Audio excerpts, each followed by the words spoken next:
want to get on with the news of the day, the banking collapse that we're seeing all across the nation. Let me show you this from Inside Paper. Just in, bank stocks in pre-market trade.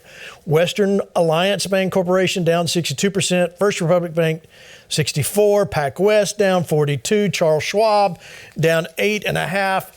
This is indicative. Now, if you've been scoring along at home, you saw what happened this week. Three banks failed this week: Silvergate, Silicon Valley Bank, and Signature Bank. All right, so let's break this down a little bit.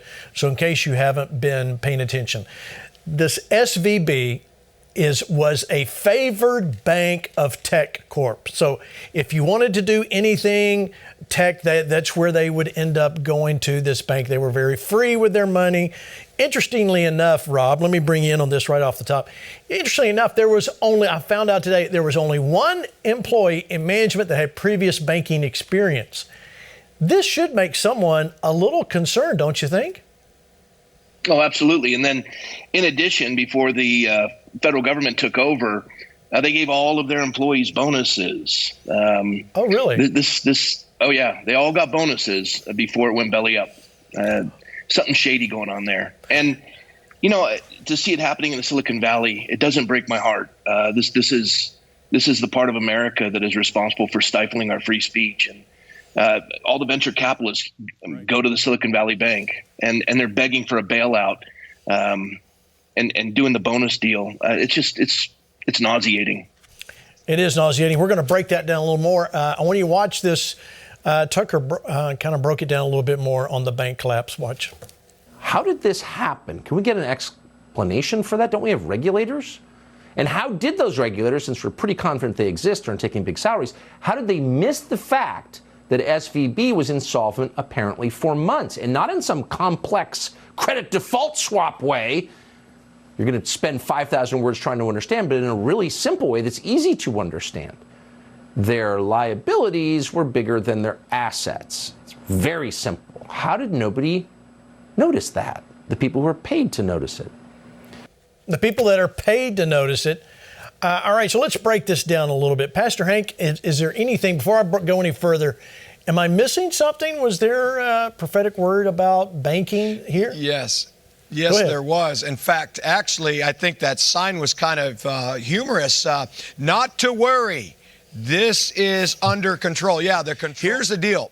On that note, God said there would be great exposures, and things in darkness shall come to the light, and those that are inflicting harshness will absolutely be brought to justice, and God's righteousness will prevail. But specifically about these banks, God prophesied back in 2021 as well as in 2022, and I want to remind you, Pastor Gene, in Tulsa, Oklahoma, when we were there at the Mabee Center, the Spirit of God began to say that big tech, pharma, all of this would begin to absolutely go broke. Woke would go broke. But here's what's interesting. He said, watch the great collapses, watch things that fall. And when you see these banks and big pharma, big tech begin to fall like we're seeing, and even called out and said, you're going to see 3 swift things happen in the Senate. Do you know there are 3 senators right now? They're like, what's going on? And God said, when you see these things, it marks as things look like they're falling, not to fear, because they're falling into place by the hand of God, and it will signal what God has been saying. This is why don't fear as you're watching. It's going to signal what God has been declaring. We are in God's reset. We are in the time of God's great reversal. And as Jericho's walls fell, in Joshua chapter 6, it looked like it was impenetrable. It looked like this children of Israel, this great nation, could never break through, that the government and the structure of Jericho would stand forever. But you know what? God gave them a strategy. Here's what it was. Watch your mouth, watch your words, and then at the right time, God said, shout, celebrate, and there's a celebration coming. Lastly, all of this that happened with Jericho is what's signaling happening right now with all of these that's falling. We're going to celebrate as a nation. Why? Because just like with Jericho, this stuff is coming down to liberate a people. And I tell you, I can't wait for the future, because the future is bright. True. Sean Feucht's on early. Sean, welcome to the show. Glad you're here. Have you been listening to our pontificating on the Biden agenda? I have. Yes, I have. And you have something to input here. Did you get all your money out of SVB? Oh man, I mean, I think, God, the shakings and the shiftings, and as everything that can be shaken is going to be shaken, and I think we're in that season right now. I actually think this is good for the church. I'm the perpetual optimist. I'm ever hopeful. And again, I was just in the U.S. Capitol in Washington D.C. on Thursday with 7 members of Congress. We were worshiping and praying and playing cellos and violins and guitars and singing, and the sound of worship was echoing through the rotunda. And so I got a lot of hope. I mean, I expect this kind of shaking. I expect this kind of shift. I expect that the world is going to lose hope in the systems of man.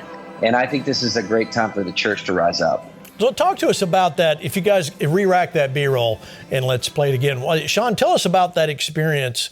Because obviously we've seen a lot of footage about the Capitol in recent months.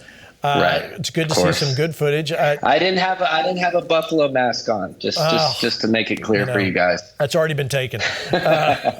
So tell us about what it was like this time. I know you've been there before. What was it like this time going back in the Capitol? Yeah, it definitely is. I mean, with this regime change, there is a shift in the atmosphere, and I mean, it is apparent to anybody that walks in there. I mean, this place was locked down. I don't know if you guys remember the visuals, but they had fences around the whole perimeter of the Capitol for a long, long time. The National Guard was in front of it. Pelosi actually frosted the windows from the inside looking out, so you couldn't even see the mall and all the beautiful, the beautiful, epic views that you get from the Capitol. Well, now since McCarthy's been in, there's just an openness in the spirit. I mean, what you're seeing right now, guys, America, people, this does not happen. Like, members of Congress laying prostrate on their knees, crying out to God for revival in the rotunda of the U.S. Capitol, the ceremonial epicenter of democracy and freedom for the world. I mean, this was historic. And you know what? I got a lot of faith and hope. I believe this is just the beginning. This is a new normal. I agree. And that is so encouraging, Sean, to see that. In fact, we've got a photo you took with some of the folks that came down. We show that. Tell us who's in this photo. I can't see it really good from here.